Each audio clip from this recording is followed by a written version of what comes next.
day in the life of a Kratom addict. What does that look like? How does it feel? I'm going to be sharing with you a typical day of my life during the worst part of my Kratom addiction. Hi, my name is Becca, and I will be Kratom free for 4 years next month. So what did my day look like when I was in the worst of my addiction? You know, at first, Kratom was great for about the first year that I was using it. My dosages were still manageable, and I was able to still basically function in my life, and I was seeing a lot of the benefits from Kratom still at that point. But as time went on and I went into about the second year of my addiction, and my dosages kept getting higher and higher and more frequent, things started to get really difficult. I saw a lot of damage done to my mind, my body, my health, my relationships, and my career. And so I'm going to share about that second year of my addiction. So first thing, I would wake up from getting broken up sleep. I would typically get about 3 to 4 hour chunks of sleep at a time, because I would wake up in withdrawals after about 3 to 4 hours. And so I would have to take a dose after that third or fourth hour of sleep. My sleep was very light. I had lost a lot of weight at that point in my addiction, and this also added to me not sleeping well. So I would wake up in the morning not having slept well at all, and my full body would be covered in sweat, and I would have chills, and everything would ache, my joints, my bones. Sorry, I hear the trash being picked up outside my window. If you hear that, I apologize. I then, after waking, would go into my bathroom, and I would keep the lights dimmed because I was really sensitive to light and sound and temperature and any other sort of tactile feeling, any other sort of outside stimuli of any sort. And I would go into my bathroom, and every morning for a long time, I would literally just put my back up against the wall and slide down onto the floor, like where I'm seated right now. And I would pull my knees up to my chest like this. And I would basically sit in the fetal position, put a bath towel on the grounds because the tile floor would hurt my bony butt.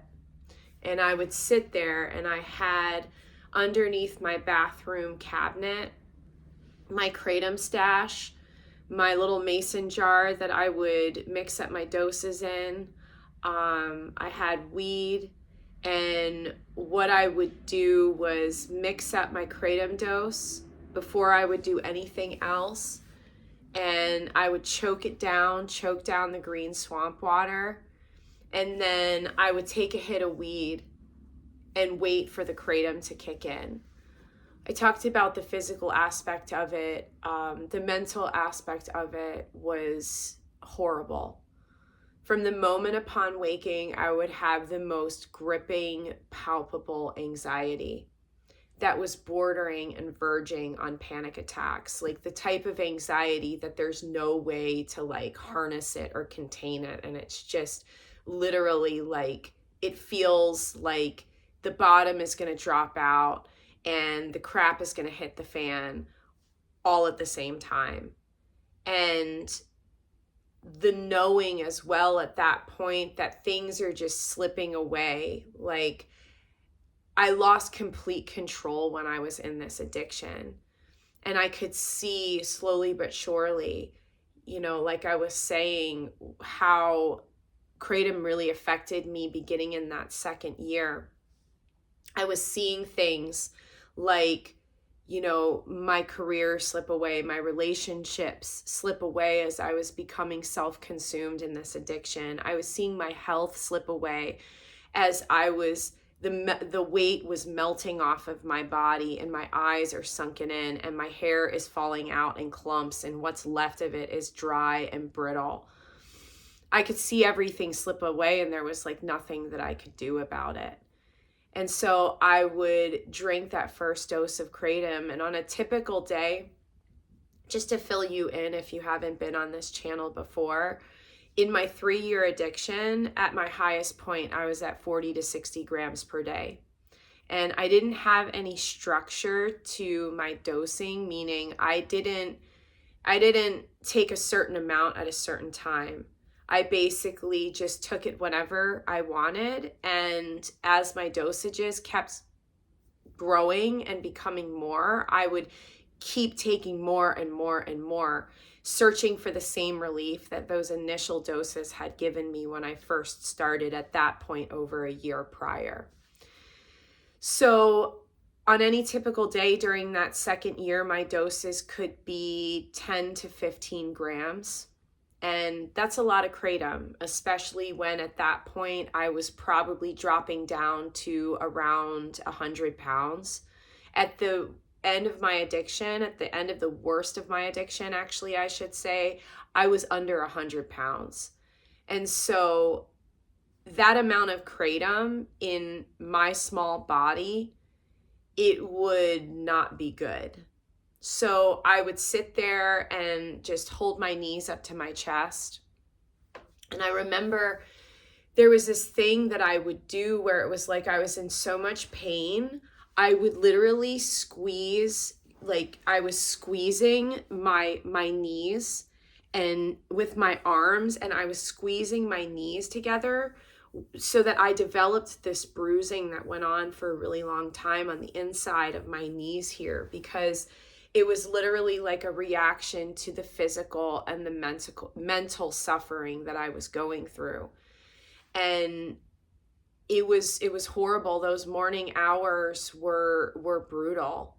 My dose would kick in, and then I would relax a little bit more. And then as things went forward in my morning, it wasn't too exciting. What would happen was I would go and lay in my room with the shades drawn. At that point, like I said, my career had slipped away by choice because I was in the middle of like a career change, but I didn't know what I was going to do yet. The last path that I had been on for about 7 years at that point ended. It was really hard to go through that change of something that I was so passionate about for a really long time, and that career path ending, and I wasn't sure what I was going to do yet. So I wasn't working at the time, and I would sit in a dark room basically after my dose kicked in, and I would watch YouTube videos. I've said this before in other videos, I'm kind of embarrassed about the YouTube videos I was watching, because it was literally like I would just go through my feed, and anything that provided like a distraction and a momentary, like, just getting out of where I was in my head and in my mind. And I don't know about what it was with the Kratom, where it's like stuff that I used to watch when I was on Kratom. Like obviously now I'd be like, it wouldn't catch my attention, but there was something about being in that state of mind high on Kratom, I'm sure the weed didn't help either, that I would just watch the stupidest videos. Like, what would I get into? We've talked about this before here on this channel, and I know I've talked about it personally with you guys, where like I would just go down these crazy rabbit holes of like conspiracy theories. And on the lighter end, like I would just watch like stupid, like, like Shane Dawson. No offense if you like Shane Dawson, but like, it was just, a lot of it was really mindless. Like it's interesting too, looking at like the juxtaposition of the mindless stuff to like the super heady, deep stuff of conspiracy theories and like, New World Order, Illuminati, secret societies, all that kind of stuff. Cause I was watching that, and then I was watching like Shane Dawson and like cat videos. So it's interesting to see like, the difference between those things. But that's what I would do, you guys, is I would lay there and not move and watch these videos for, I mean, 2-3 hours sometimes. When our last dog was still around, she actually ended up passing when I was in the middle of my taper in the 3rd year of my addiction. But during that 2nd year, I would have to let our dog out, who at that point was fully blind and elderly, this sweet yellow lab that we had for a long time. And so that was like one of the main challenges of my day when I was in the midst of that worst part of my kratom addiction. And I look back on that time, and there's a lot of things that bring me pain and guilt in a way when I look back on it. And that was one of them, was that our poor dog could have had so much better from me. But because I was in that addiction, I was not able to give her everything that she needed for a while.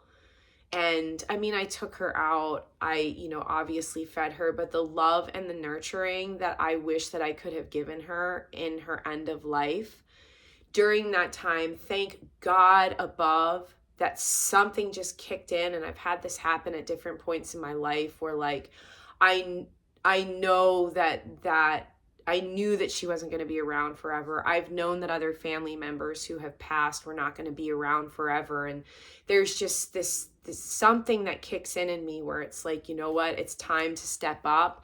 It's time to do what's needed for this person or for this pet. And that thankfully happened with our dog. And I remember vividly having a conversation with my husband that like, because at that point she was 13, she died when she was 14. So I remember talking to my husband and being like, she's not going to be around forever, and we need to do what we need to do to give her the best that we can. So something kicked in me. But there was a season, a time period for about, I would say, a year or so where I was not my best. I always mention when it comes down to my kratom addiction, and especially the worst points of my kratom addiction, I want to give a little preface that I lost 2 close family members before my kratom addiction started. And so I was contending with loss and grief, the change of my career, all of that kind of stuff simultaneously while being in the thick of this kratom addiction. So that was compiling with the addiction itself. And saying that I was depressed is an understatement. Like I don't even really know how to articulate the headspace that I was in, because it was very, very dark. Like I would never do anything, but it got to points where I didn't want to live anymore. And it was horrible. And the kratom was just magnifying that, because you may know this as somebody who either uses kratom. If you've come across this video and you're just interested in like checking kratom out, I'll fill you in on it, that kratom in small doses is known to have more uplifting qualities. But when there is the use of really large amounts of kratom, it has a more sedative, depressant quality to it. And then that coupled with the body load, meaning how our body is processing that large amount of kratom, it makes for a really bad time. It makes for some really, really low lows. And there aren't really any highs, from it. Yes, there is the intoxication from it, but highs, I mean, as far as it being like an uplifting, positive thing, for me, when I was taking those larger amounts, I really didn't ever see anything like that. I just saw small moments of relief when the doses would kick in, but then that really heavy, sedative, dark, depressing feeling would kick in, and then it would only be about 3 to 4 hours at most that the dose would last before the withdrawals would start again. And the whole, cycle of the pain and the suffering and the mental anguish of the anxiety and the panic attacks. So it was not good. I was not in a good way. And I would take, 10, 15 minutes just putting myself together the best way that I could, to let our blind, at that point, fully blind dog out. We live in a condo building where we have a lot of other neighbors. We have an elevator that we take down to a common area. And so the chances of running into somebody are very great. And during that time, if I had my choice, if we didn't have our dog, I would have probably never left the house, to be honest with you. But I had to take care of her. And so I would put myself together as much as possible, dreading if I would have to run into anybody. I also, along with the weed consumption, was drinking a lot of coffee at that point. And the mixture of everything, of the heavy doses of kratom, and then I would drink coffee to try to be able to function and leave the house. And I remember getting ready, and I would drink coffee before I would get ready to go out with our dog, and my body would literally just start pouring sweat. And I think it was just a reaction to, everything that was in it. Mostly, the kratom and the caffeine and of the coffee combo was just, making my body freak out. And, the caffeine was causing like an adrenaline rush. And I remember just getting ready and brushing my teeth, and I would have just sweat dripping down me because of, the coffee and the kratom.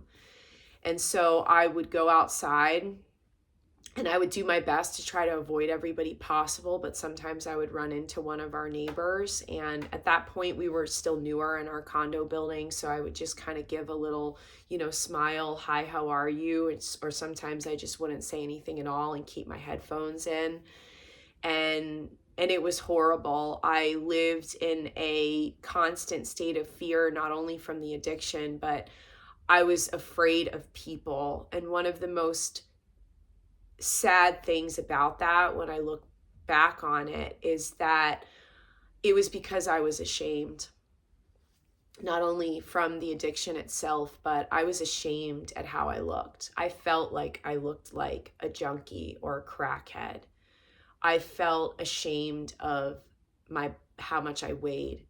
I felt ashamed of, the way that my eyes looked. I thought that I knew. I can't say what other people are thinking, but I thought that I knew that people were looking at me and that they knew that something was wrong with me, or that I was sick, or, even worse. So I lived in a constant state of fear. So I would take our dog out, walk her as far as, she could walk at that age. And then I would come back inside and I would dose with kratom again. Typically, depending on how many hours had gone by at that point, I needed to dose every 3 hours at the very max. And that was pushing it. 4 was not good. Sometimes I would, like they say, chase that dragon, and I would dose, and there is a phenomenon or a, symptom or whatever you want to call it, called interdose withdrawals, where it happens sometimes where when we dose with something, then our bodies will sometimes go into withdrawals even while we're still high on it. And that would happen with me, where I would sometimes start experiencing withdrawals even, an hour into my dose. So I would oftentimes kind of, do a little topper, take a little bit more or a lot more, trying to chase that euphoria. Was basically what I was chasing. And what I mean by euphoria is that, that happiness, that manufactured fake bliss that kratom can sometimes give. Some of us don't experience this, but I did. And that was what I continued to chase throughout my whole kratom addiction. And it was mostly because of, the pain that I was running from, both physically, mentally, the grieving, the change in my life, all of that.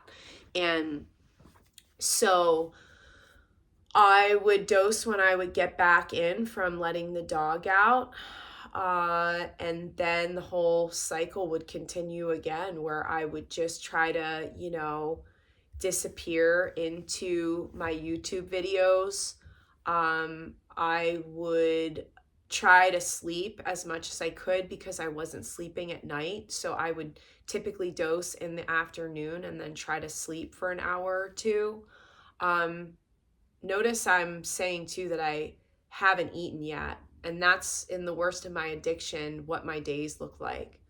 Where when I would wake up in the morning, food and nurturing my body was not the first thing on my mind. The first thing on my mind was taking my Kratom doses. And as you know, if you use Kratom, sometimes, we start to push eating to the wayside because we either think it's going to affect how strong our doses are, or like I said, like that's just not our priority. So oftentimes for me, when I was in the worst of my addiction, I wouldn't eat until like the evening. And I wasn't really able to like eat anything really. During the worst of my addiction, there were times because, again, I could feel my body just wasting away. I could feel the weight melting off of me because I was not active enough. I could feel literally like my muscles melting and atrophying off of me. If that's the right word, atrophying, whatever the word is. My muscles were literally just melting. And I would get big containers of Greek yogurt, plain Greek yogurt, and I would literally just shovel in spoonfuls of Greek yogurt and swallow them and chase them with water because I couldn't eat anything. And food seemed unappetizing. TMI warning, the constipation with Kratom is freaking real, you guys. Especially if you're taking large doses like I was. I mean, like, it's not hard to imagine that all that plant matter needs to be processed through our systems and come out somewhere. And especially if we're not eating enough, or depending on what we're eating, like there's a really good chance that that's going to get bound up. And then you mix that with the dehydration that it causes and just the tannic nature of Kratom in general. It's very drying. It's pulling moisture out of us. So all of that together, like the constipation was like scary sometimes. And so that too, like I just wasn't able to eat because of that. And I'm sure as well that with that sort of thing, like that affects the way that our guts are working and the way that like we're eliminating waste. It affects our mental health. So like all of this was obviously not any fun. And as the day went on, I would try to choke something down. At that point, like I had no appetite. No food seemed like appetizing to me at all. And then I would just, continue to dose through the night. Kratom had this weird way of like, even though I was so exhausted and dog tired, I would take a nighttime dose with the intention of taking it and trying to go to sleep. But when I would have that like moment of relief or whatever you want to call it, because it wasn't like I wasn't like necessarily high, from it. I think that it was just that relief that it would give me. And then I'd want to stay up to be able to experience that. So like I wouldn't just take the Kratom and go to bed. I would take it and then it would need to run its course for like 2 or 3 hours before I would take a little bit more and then finally just pass out from pure exhaustion. And most nights I would end up going to sleep at probably 3 or 4. And I would wake up at, like I said, 3 or 4 hours later, take that, which is then that morning dose. And then, the whole cycle would continue. So that's, what a day looked like for me in the worst of my addiction. As you can tell, like it was literally like hell on earth. And I look back on that time. I didn't write any notes or anything for this video, as I pretty much don't for everything on this channel. And I knew when I sat down to do it, I wanted to just reflect on it. But like straight up, you guys, like I haven't thought about it in a while. And as I look back on it now and I remember like the pure suffering that I went through, and I remember like feeling literal like enslavement and being trapped in this addiction and being trapped in my home and being trapped into, you know, when am I going to dose next? How am I going to dose? You know, feeling sick from it. I didn't mention, you know, I'd throw up a lot because I'm taking these like big doses of Kratom. um you know, my stomach was a mess, my mind was a mess, my soul was a mess. And you know, I share these things because I'm not trying to say that this is going to happen to you if you do Kratom. I'm not saying that my experience is everybody else's. I share these things because this was what I went through, and I think it's important to hear, like, you know, maybe a bad example of what Kratom can do.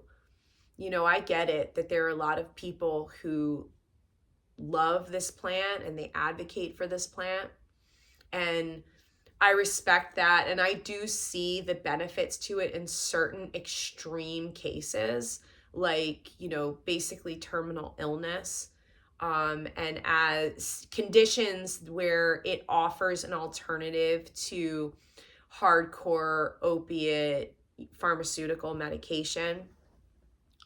But I feel like it should be for those that are terminal, not for those of us who, you know, are living, because I feel like it interestingly, you know, creates almost like a dying within us. And I watched a really cool video about that concept on a really cool dude's channel where he went into that concept called Out to Sea.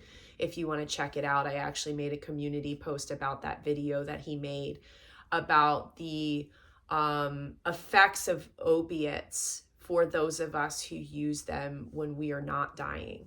So check that out if you want a really deep dive about a cool way to look at things. But so that's it, you guys. That's what a typical day in my life looked like in the worst of my Kratom addiction. Let us know what your thoughts are below, and I appreciate you watching, and I'll see you in the next one. Bye.